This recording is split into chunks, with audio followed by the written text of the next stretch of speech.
Tonight, the final moments of the Sydney siege hostages revealed as a coronial inquest begins.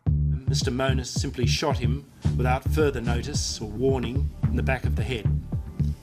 The end of the barrel was about 75 centimetres from Mr Johnston's head at the moment of discharge.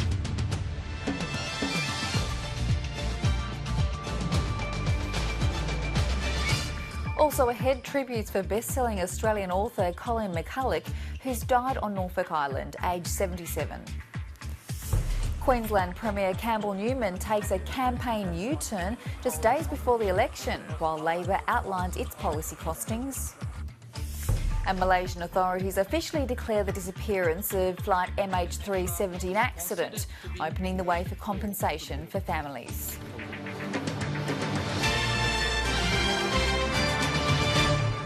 Good evening, Rochelle Rafferty with ABC News.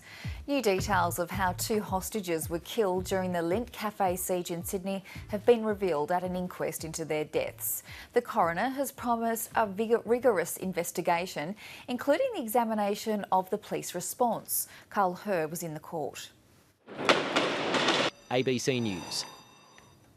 Several hundred people have gathered in Sydney's Martin Place tonight in solidarity with Muran Sukumaran and Andrew Chan, the Australians that are facing execution in Indonesia for their part in the Bali 9 heroin trafficking ring. The Music for Mercy concert was held in Martin Place. The audience was told the event was not intended to save the men, but to express compassion. Andrew and Myron did some really bad things, but I can tell you that they are good young men now. And tonight is for them, and I'm very touched you're all here. Sukumaran and Chan appeared likely to be executed within weeks. Internationally renowned Australian author Colin McCulloch has died. McCulloch was best known for her book The Thornbirds, which sold 30 million copies and made her one of the first Australian writers to conquer the world stage. Ben Worsley reports. Colin McCulloch found herself and she was 77. Ben Worsley, ABC News. The Prime Minister is still in the centre of a storm that he created, with a group of growing backbenchers now convinced he cannot recover the government's standing. But so far he's safe, with no sign yet that any of his senior colleagues is prepared to break ranks. Here's political editor Chris Uhlmann.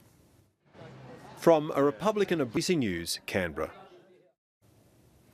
Agriculture Minister Barnaby Joyce says the Prince Philip knighthood will be forgotten by the next election.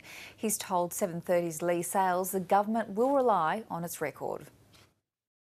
Ultimately, where it belongs. Telstra says it's unwilling to publicly reveal how much legislation forcing it to keep data on customers would cost it, or how much it would cost taxpayers in subsidies. The federal government plans to force telcos to keep data on people's computer and phone use for 2 years. The coalition promised to make a substantial contribution to the costs imposed on telcos to collect, store and secure the data, but neither the government nor the nation's largest telco provider will put a figure on it. So, I mean, are we talking hundreds of millions of dollars or tens of millions of dollars? That's an order of magnitude. Mr. Jones, you're drawing me into an area where I'm quite uncomfortable given the commercial and confidence nature of that figure. Queenslanders may not know who will lead their state after Saturday. The Premier's at risk of losing his own seat in Brisbane's Inner West, but polling suggests the Liberal National Party will retain government, and the opposition leader Anastasia Palaszczuk is dealing with her own questions, including one she couldn't answer. In the news, Brisbane.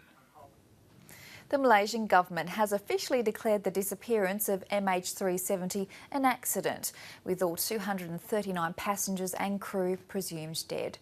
The head of the nation's Civil Aviation Safety Authority says the plane is located on the seafloor of the Indian Ocean. An interim report into MH370's disappearance will be made public on March the 7th. Azharuddin Abdul Rahman assured next of kin that underwater search for the missing flight remains a priority to give closure to the aviation disaster. The announcement opens the door for compensation payments for families. Without in any way intending to diminish the feelings of the families, it is hoped that this declaration will enable the families to obtain the assistance they need, in particular through the compensation process. The government of Malaysia also assures the families of the passenger and crew that the search for MH370 remains a priority. The government of Malaysia is committed to continue all reasonable efforts to bring closure to this unfortunate tragedy with the continuing cooperation and assistance of the governments of China and Australia. A new audio message has been posted online making demands for a prisoner swap between Islamic State fighters and Jordan.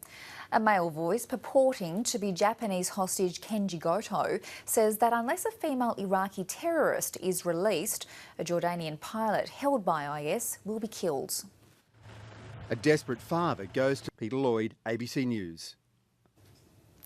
Perth-based friends and former neighbours of 3 members of a family brutally murdered in South Africa have reacted with shock and disbelief. The Van Breda family lived in Perth for about 7 years and moved back to South Africa about a year ago. Those who knew the BBC News. It's one of the most dangerous jobs around and also amongst the very hardest to land. Hundreds of people apply to become ACT firefighters every year, but they're competing for just 16 positions. New approaches from interstate are now being considered in Canberra to improve screening and workforce diversity. ABC News, Canberra.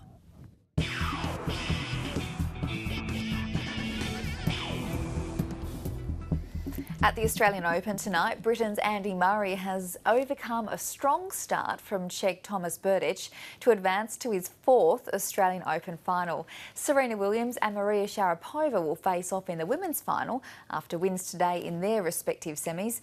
Meanwhile, Pat Rafter has announced he's stepping down as Australia's Davis Cup captain and Leighton Hewitt is set to take over. News, Melbourne.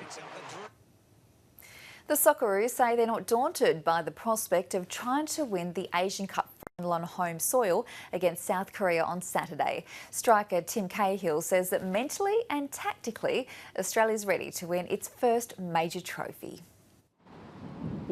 Duncan Hunstale, ABC News. The Newcastle Jets are in turmoil following the mass sacking of 5 senior players and 3 coaching staff. The dismissals follow simmering player unrest, which came to head after the weekend's 7-0 thrashing by Adelaide United. This has been ongoing.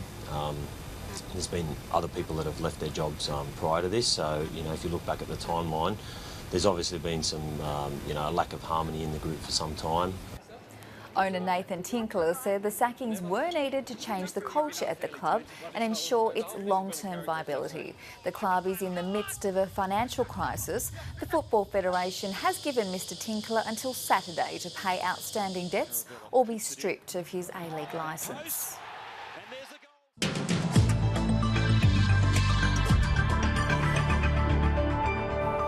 We've still got a severe thunderstorm warning to next week.